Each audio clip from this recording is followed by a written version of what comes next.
কি উনি এত ক্লোজে বসলে হয়? এত ক্লোজে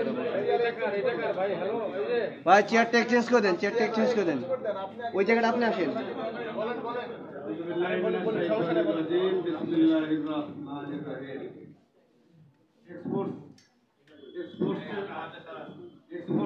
অ্যাসোসিয়েশনের উদ্যোগে মেজর সিনহা হত্যার ফাঁসির রায় কার্যকর ঘোষণার তারিখের জন্য সংবাদ সম্মেলন করা হয়েছে। আমি মোহাম্মদ নুরুল্লাহ আলামিন, আন্তর্জাতিক মানবাধিকার বাস্তবায়ন ও প্রশিক্ষণ ফাউন্ডেশনের প্রতিষ্ঠাতা চেয়ারম্যান। আমি অত্যন্ত দুঃখের সাথে আমি জানাচ্ছি যে এই মানুষ আশরাফুল মাখলুকাত, মহান সৃষ্টিকর্তা আমাদেরকে শ্রেষ্ঠ হিসাবে সৃষ্টি করেছে।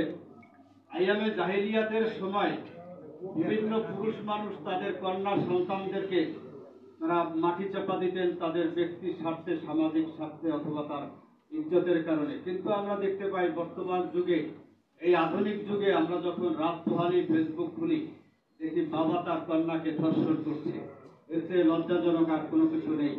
তো যাই হোক, আমাদের এই দেশে একের পর এক দুর্নীতি, অপরাধ, খুন যখন হয়ে আসছে, কিন্তু কোনোটার বিচারে শেষ পর্যন্ত আমরা যেতে পারছি না।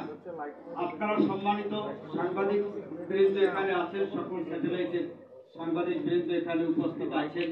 আপনারা জানেন এই আমাদের একজন বাংলাদেশের স্বনামধন্য মেজর, যাদেরকে আমরা বাংলাদেশের মানুষ নক্ষত্র হিসেবে জানি, একজন আর্মি পার্সন মানে দেশের একজন নক্ষত্র, তাকে এভাবে মেরে ফেলা হয়েছে, কিন্তু সেটার বিচার এখন পর্যন্ত কার্যকর হয়নি। এই কার্যকর না হওয়ার কারণে এখন পর্যন্ত আপনারা জানেন সন্ত্রাসীরা এবং যারা খারাপ লোক তারা শুধু মানুষ একের পরে মেরেই যাচ্ছে।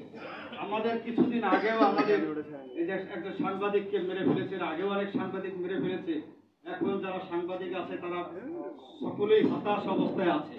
তো আমি বর্তমান বাংলাদেশ সরকারের কাছে আমি বিনীতভাবে আমি আহ্বান জানাবো, আপনারা বিচারকে, আইনকে আপনারা সঠিকভাবে পরিচালনা করেন এবং সকল অপরাধীদের যথাসময়ে দ্রুতভাবে তাদের বিচারের কার্যকর করেন। এবং আমি বিশেষ করে আমাদের এই যে সিনহা হত্যা মামলার যিনি আসামি, যিনি ফাঁসির আসামি অফিস প্রদীপ, তাকে এখনো কেন ফাঁসি দেওয়া হচ্ছে না বা হয়নি, আমার এটা আসলে বোধগম্য নয়। যদি এভাবে তারা বিলম্ব করে, জানি না সামনে আরো কত মানুষের অকাল জীবন তাদের ঝরে যাবে।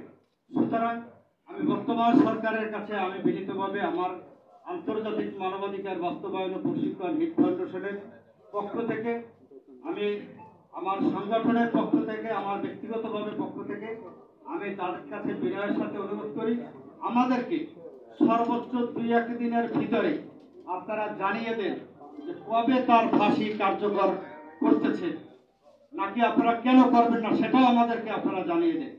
যাই হোক, আজকের এখানে শত শত সাংবাদিক, স্যাটেলাইট সাংবাদিক সহ বিভিন্ন গণমাধ্যম কর্মী, আমাদের এখানে এক্সপোর্টের সম্মানিত উচ্চ পদস্থ ব্যক্তিগণ এখানে আছেন আমাদের মানবাধিকার কর্মী বৃন্দ, সকলকে আমার শুভেচ্ছা এবং ভালোবাসা জানাচ্ছি।